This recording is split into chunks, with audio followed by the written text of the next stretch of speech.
Hello, I'm Sensei Alex Kakuyo, North American contributor for Buddhist or Global. Thanks for joining me for this episode of The Ordinary Buddhist. The title of today's Dharma talk is Insulate Your Home. Before we get into that, please subscribe and hit the notification bell. That way you'll be notified when I post talks in the future. If you wouldn't mind hitting the like button, that'd be great too. Like much of the country, we are experiencing something of a cold snap here on the homestead.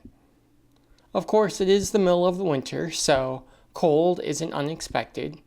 Snow isn't unexpected, but this is a different kind of cold. It's not even cold really, it's just painful to your hands and your face when you go outside. And the snow is quite high, and in the nights, sometimes the temperatures even get down into the negatives.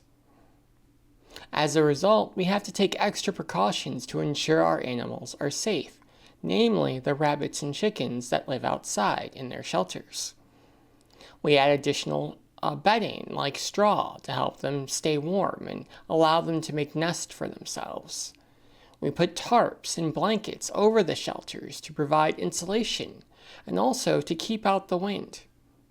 Animals are remarkably good at keeping themselves warm as long as they're given proper shelter and insulation from the wind. So we ensure we do that for them. However, we must also ensure we do that for ourselves in our spiritual practice. Sure, we have our normal practice that sustains us in the marketplace of daily life. Maybe we chant, maybe we meditate, maybe we study sutras. However, there are times in daily life where the world is especially cold. The temperatures are especially low, the snow is especially high, and we need a little bit extra to get us through the day.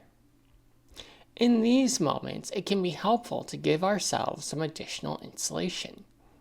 In the same way that we might put tarps or blankets over a shelter to help keep the heat in, we might chant for a few extra minutes, or sit on the cushion for a few extra minutes than we normally would to give ourselves a little bit more resilience, a little bit more resolve in our daily lives. If a little practice is good, sometimes more is better. The important thing, however, is to remember that consistency is key. True, I just said sometimes more is better, but more isn't better if we're not consistent. We should stick with an amount of training that we can do every day without fail. If we do this, no matter how cold the temperature gets outside, our spiritual practice will keep us warm inside. Amitabha.